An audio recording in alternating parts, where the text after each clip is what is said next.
Hello বন্ধুরা, তোমাদের আমি আগের ভিডিওতে দেখিয়েছিলাম যে সেমি পাটিয়ালা কাটিং কীভাবে করে। তোমাদের বলেছিলাম যে সেমি পাটিয়ালা স্টিচিংটা আমি তোমাদের দেখিয়ে দেবো। দেখো, প্রথমে যে 8 ইঞ্চির যে পটিটা বার করেছিলাম সেটা আমি জয়েন্ট করছি। দেখো, লম্বা পাটটার দিকে জয়েন্ট করলাম।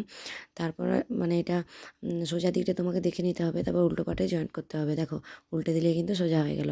আরেকটা পটি যেটা, সেটা জয়েন্ট করব। তারপরে কিন্তু যে হাই পোর্শনটা, তাহলে সেটা কিন্তু চলে আসবে। আমাদের দুটো পটি লাগালে এটা খুব ভালো।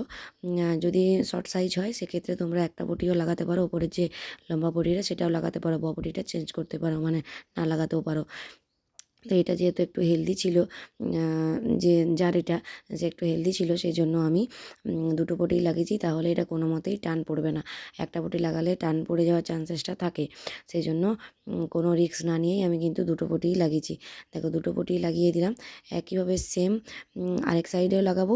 এটা হবে একটা পার্ট, আবার আরেকটা পার্ট নিয়ে দু সাইডে দুটো করে এইভাবে জয়েন করব। তো তোমাদের একটা পার্ট আমি দেখিয়ে দিলাম। একদিকটা দেখো আমার হয়ে গেল। একটা পার্টের মানে একটা পায়ের একদিকটা হয়ে গেল, আরেক দিকটা হবে। তো তারপরে আরেকটা পায়ের দুদিকটা হবে।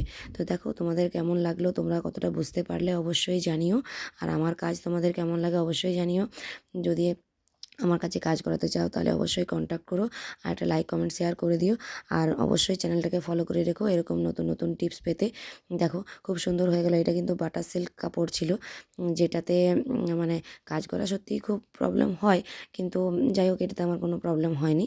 আর যেহেতু অনেক দিনেরই কাজ করছি, সেহেতু হাত বসে গেলে এগুলোতে অসুবিধা হয় না। যারা নতুন নতুন কাজ করছো, তারা কাজ যখন যদি শিখছো, সেই মুহূর্তে তোমরা কিন্তু এই কাপড়ে করতে যেও না, তাহলে কিন্তু তোমরা করতে পারবে না। কাজ কিন্তু এলোমেলো হয়ে যাবে। তোমরা সবসময় চেষ্টা করবে যে কটন কাপড়ে কাজগুলো করার। দেখো, আমি কিন্তু একটা রেডি করে নিয়েছি, এরপর আরেকটা রেডি করলেই কিন্তু খুব সুন্দরভাবে হয়ে যাবে। দেখো, দুটো আমি একসাথে জয়েন করে নিলাম।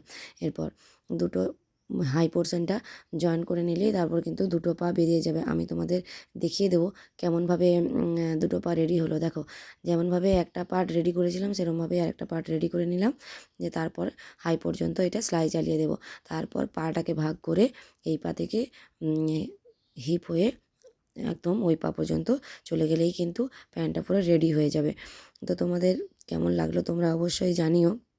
আমার কাজ তোমাদের কেমন লাগে অবশ্যই জানিও। আর এরকম ছোটো ছোটো টিপস আমি আশা করবো দেওয়া। দেখো, প্যান্টটা কিন্তু আমার রেডি হয়ে গেল তোমাদের সাথে কথা বলতে বলতে। তো চলো, আরও নিয়ে আসবো অন্য কোনো ভিডিও নিয়ে।